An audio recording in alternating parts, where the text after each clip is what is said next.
In this presentation, we're going to cover keeping track of your deals. It's important to know where your deals stand at all times so you can stay organized and so you can make more money.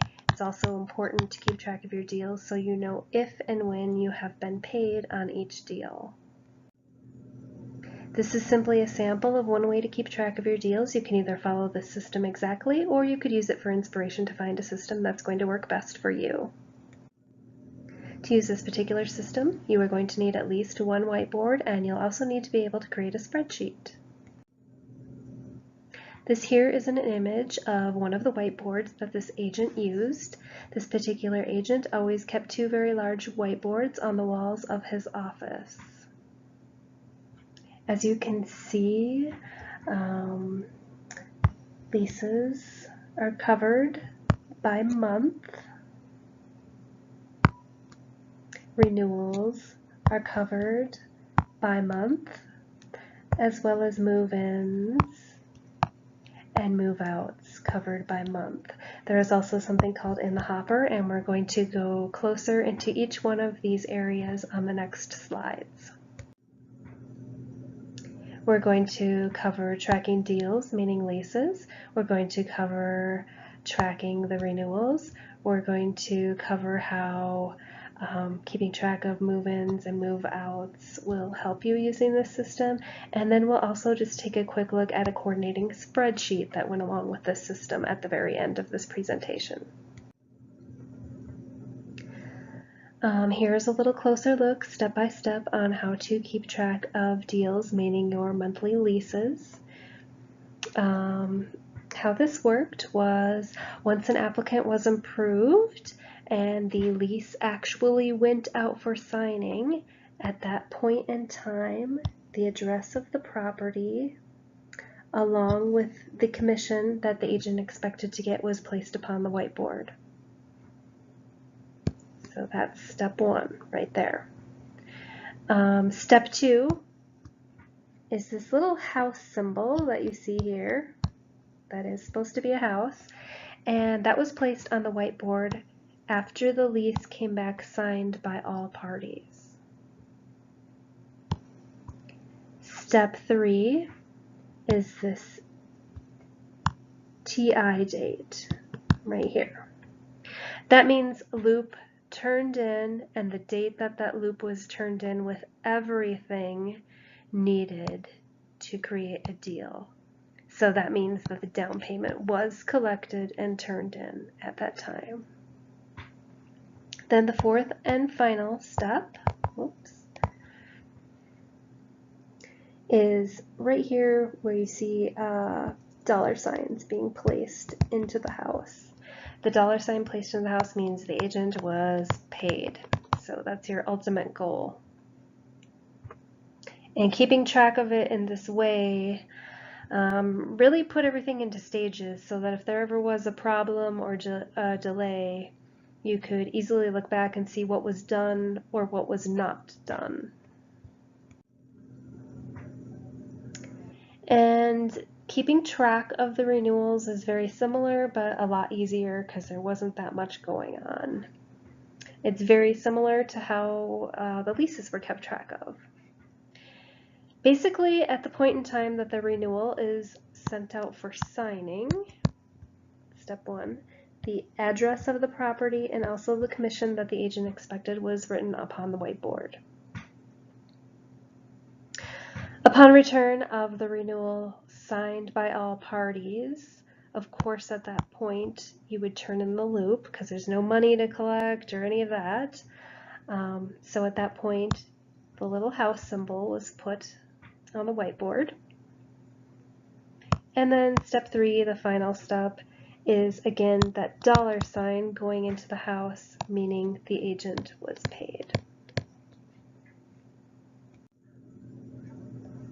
As far as keeping track of move-ins and move-outs, it only makes sense to just go ahead and keep track of those along with all this. Again, they were organized by month.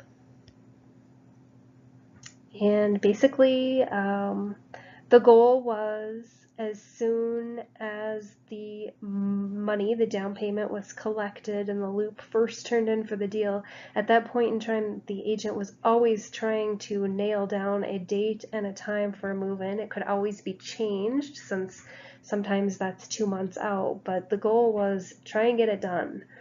Didn't always work that way, but that was the goal. Whether or not a time had been nailed down, at the very least, you know you're going to have a move-in because there's a deal.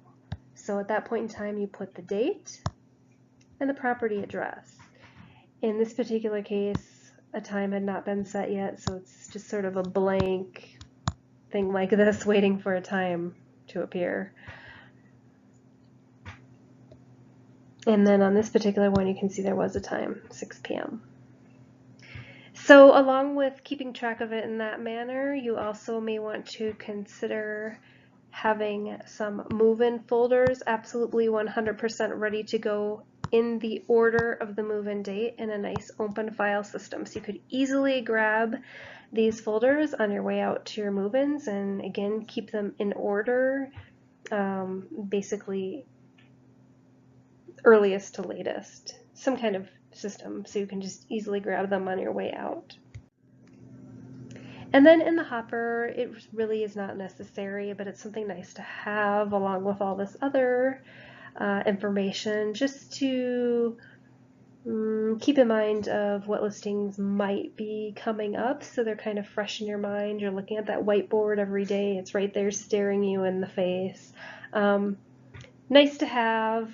This wasn't always kept track of, but it's just nice to know maybe what you know is coming up. So if you meet with a tenant at a showing that you think might be a better match for a different property, then you've got it kind of fresh in your mind. So that's what in the hopper is. Again, not really necessary, but if you've got the time and you're keeping track of everything else, why not keep track of that too? And last but not least, here is the spreadsheet.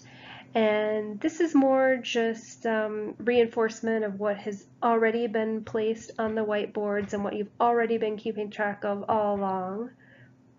But of course, it never hurts to keep track of the same thing in multiple spots over and over and over, because you want to check, check, check, and double check, just like you want to check, check, check, and double check before you turn in those loops. So here we can see that there actually was a problem with the agent getting paid on this. So this is a great example of why it's good to keep track. If the agent hadn't been keeping track of whether the agent got paid, I don't know who else is going to be keeping track of it. So this is just a great example where there's two that definitely one that doesn't make sense, because there are deals that were turned in later that were paid here at the point in time that this screenshot was taken of this spreadsheet.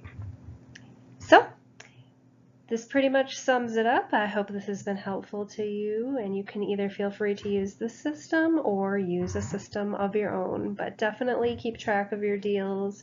You want to know that you've been paid for all of your deals, and you want to stay as organized as possible so you can make more money. Thank you.